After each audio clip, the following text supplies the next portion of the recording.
Bonsoir, il est 19h, l'heure de vous présenter les infos de la journée. En ce samedi 2 décembre 2021, voici les titres de l'actu. Encore une disparition en mer à Moorea, et cette fois-ci il s'agit d'un rameur parti s'entraîner hier et qui n'est pas revenu. Les recherches se poursuivent. Le cinéma de Taravao a tout juste 1 an et il fonctionne même. Si ses débuts ont été vraiment laborieux, le pari était risqué, les événements de 2020 n'ont évidemment rien arrangé.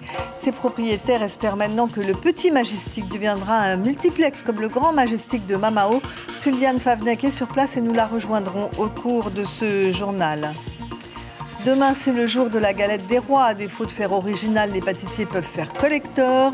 À Taravao, un artisan soigne tout particulièrement ses fèves, qui sont des petits trésors à conserver.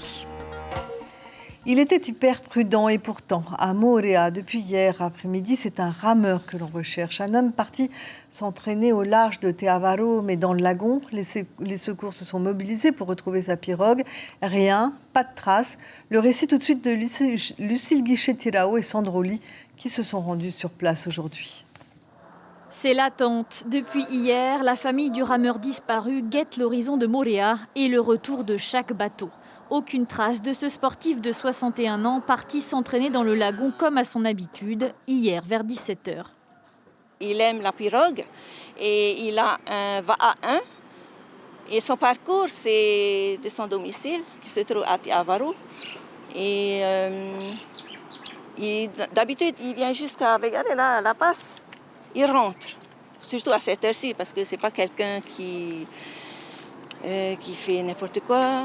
Depuis hier, d'intenses recherches sont menées. Aux moyens du JRCC et des pompiers de l'île s'ajoutent les proches et les pêcheurs.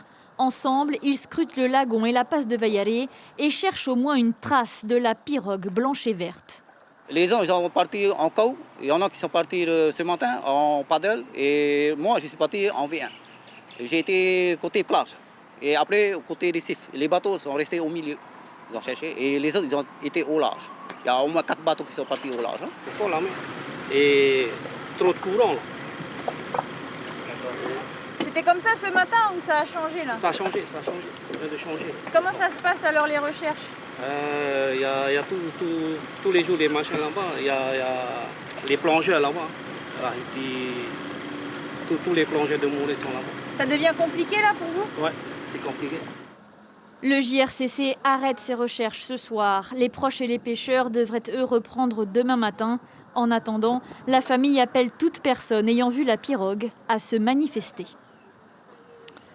Et à Maïna, hier, un autre sauvetage a été réalisé pour secourir un kitesurfer au large de la plage de Orofara. Heureusement, les pompiers ont pu le tirer d'une très mauvaise passe. Et à Wapau, toujours aucune trace de Thierry, marié et père de 4 enfants. Il y a 3 jours, l'homme était parti à la pêche sur les rochers sans avertir personne, ce qui a considérablement compliqué les recherches. Nous sommes en ligne avec le maire de Wapau, Joseph Kaya. Bonsoir. Alors, vous confirmez que les recherches ont arrêté ce soir ? Oui, Brigitte, tout d'abord, je voulais adresser des sincères condoléances à la famille endeuillée, également à la famille de Moorea. Je confirme que les recherches se sont arrêtées et là, on n'a aucune trace, aucun indice, donc rien n'a été trouvé, n'a été détecté par toutes les personnes qui ont fait les recherches. Alors, parlez-nous un peu de cet homme, Joseph, un père de famille nombreuse, c'est cela, et qui avait l'habitude d'aller pêcher. Oui, c'est un habitué de la pêche du littoral, donc il a ses heures, surtout les fins de semaine, donc il descend, il a son petit harpon, son petit matériel avec des lignes.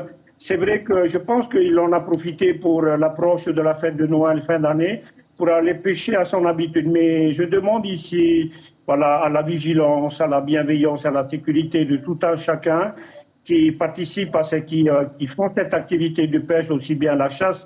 Et c'est très connu au niveau de l'archipel des Marquises et surtout à Wapau. Oui, on connaît le slogan, prenez la mer par les risques. Joseph Kaya, j'ai cru entendre dire que votre population se mobilise beaucoup en ce moment pour aider la famille.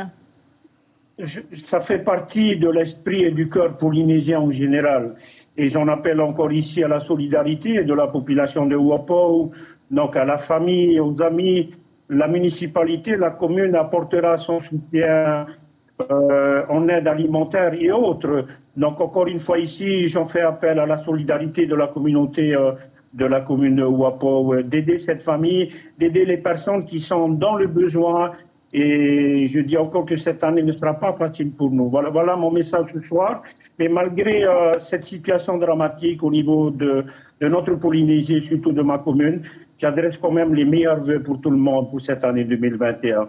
On vous a entendu, Joseph Kaya. Merci beaucoup. Je rappelle que vous êtes le maire de Ouapo, dont l'un des habitants a disparu mercredi soir. Et les recherches sont stoppées. Vous nous l'avez confirmé. Direction Tarabao maintenant, où le cinéma célèbre sa première année d'existence. Des débuts difficiles, à peine ouverts, la salle a dû fermer à cause de l'épidémie de Covid. Mais les propriétaires comme les employés ne baissent pas les bras et vont se battre pour que l'unique cinéma de la presqu'île vive. Pour le moment, les clients se font attendre. Nous rejoignons Suliane Fafnek sur place. Oui, bonsoir Brigitte. Nous sommes ici effectivement au Majestic Iti, le seul cinéma de la presqu'île. Ce cinéma a ouvert il y a un an et comme de nombreuses structures, il a dû faire face à la crise sanitaire, un arrêt total durant un mois et demi et une reprise timide. Alors nous sommes avec Ginette qui est donc employée ici au cinéma. Ginette, quel a été le challenge pour vous après la crise sanitaire ? Alors, les challenges, c'est la mise en place justement des restrictions sanitaires pour nos clientèles, pour se protéger tous. Ça a été un challenge pour la réouverture du cinéma. Et alors, est-ce que vous avez réussi à retrouver un public malgré cet arrêt total ? Pas tout à fait, mais voilà, on fait des efforts pour justement retrouver nos clientèles, car on les attend.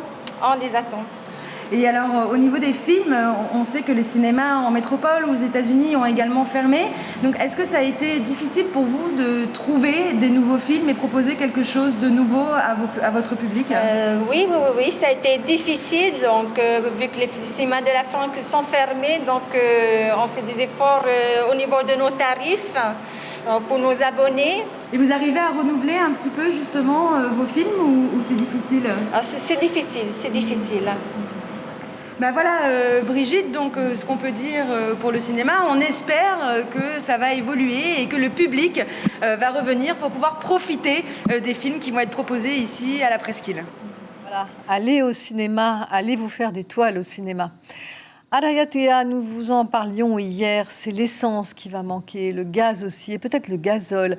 Les 4 stations de l'île n'ont plus de stock à cause des gens qui ont fait des réserves anticipant une pénurie qui n'existait pas. Une fausse information aurait circulé sur Facebook, une rumeur affirmant qu'il n'y aurait pas de goélette avant le 15 janvier, ce qui a provoqué cette ruée dans les stations-service. Cela va plus loin que la simple gêne.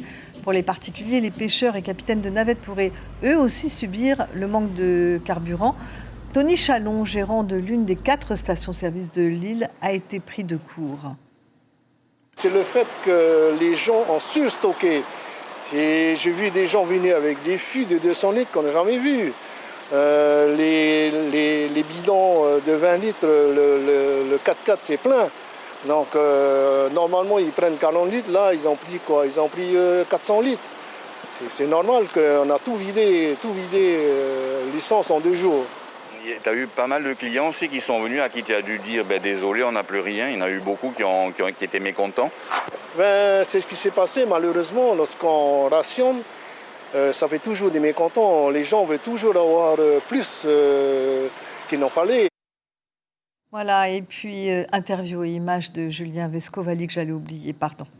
Et puis l'image insolite du jour, celle de la grêle qui tombe à Punaouia. Oui, de la grêle bien glacée qui s'est abattue lors d'un orage assez impressionnant.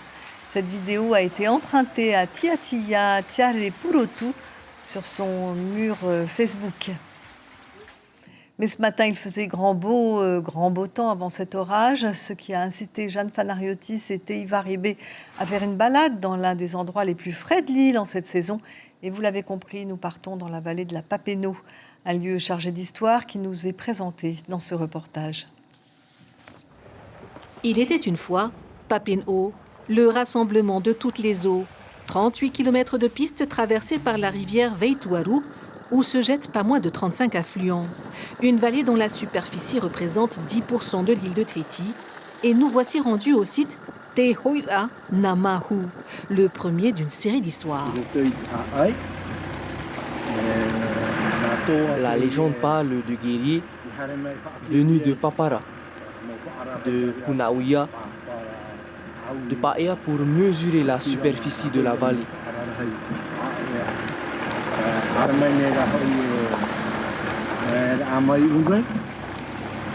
Persuadés qu'elle était profonde par l'aperçu qu'ils en avaient de leur versant, quelle ne fut pas leur surprise lorsque derrière les arbres et nuages, ils découvrent l'étendue verdoyante qui s'offrait à leurs yeux.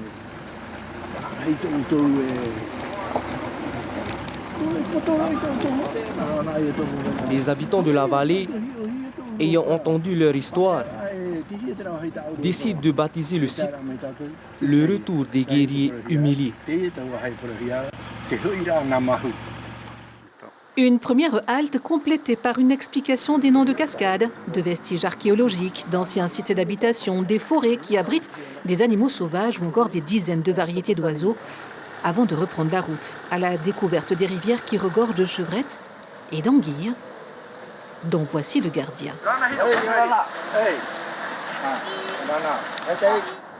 Pour observer les anguilles, il suffit de les appâter.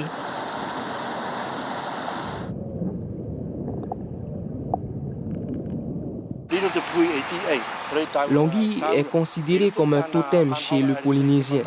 Lorsqu'arrive la période d'abondance, les familles qui sont liées à cet animal lui rendent hommage. C'est pourquoi elle est très respectée. L'isolement du site a permis sa sauvegarde, ce qui n'est pas pour déplaire à de nombreux curieux. Complètement, c'est des paysans, c'est resté très sauvage. 7 autres sites clôturent le précieux patrimoine culturel de la Papineau, qui n'a pas fini de livrer tous ses secrets. Mais ça, c'est une autre histoire. Et n'oubliez pas que le deuxième dimanche d'après Noël, c'est le jour de l'épiphanie. Demain, donc, à peine digéré la bûche, nous voilà assommés de déguster la galette des rois. La recette ne varie guère, pâte feuilletée fourrée à la frangipane reste le grand classique. Alors l'originalité, il faut la trouver ailleurs. C'est ce que fait un pâtissier de Taravao qui soigne ses fèves, Stéphane Ratino et Marcel Bonneau. Cette année, on a voulu travailler les fleurs. C'est un thème que l'on n'avait pas fait encore. Et on a beaucoup d'odeurs en Polynésie. Et les fleurs sont belles et colorées, ça se prête bien à la fève. C'est une saison gourmande qui revient.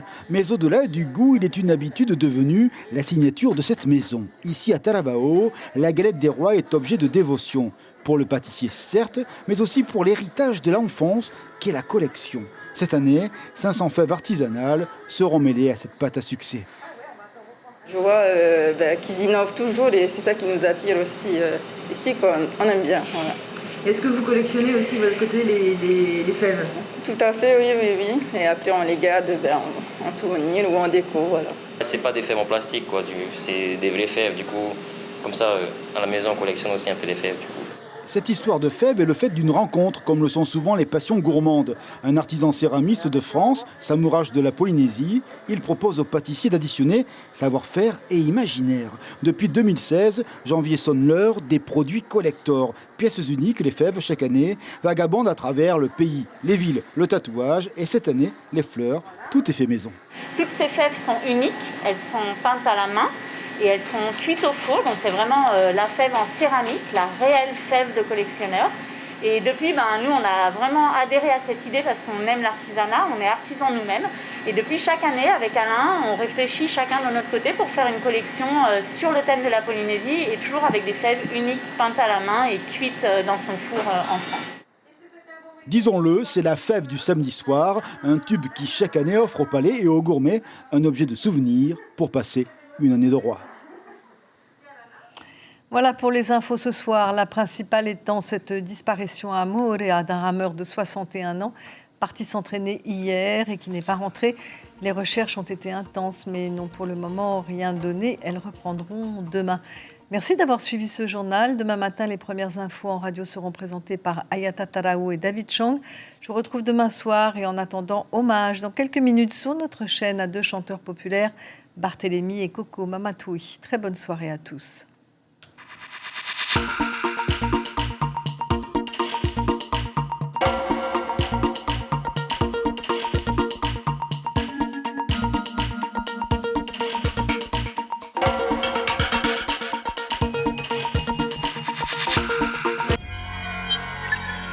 Retrouvez ce programme en replay sur notre site internet.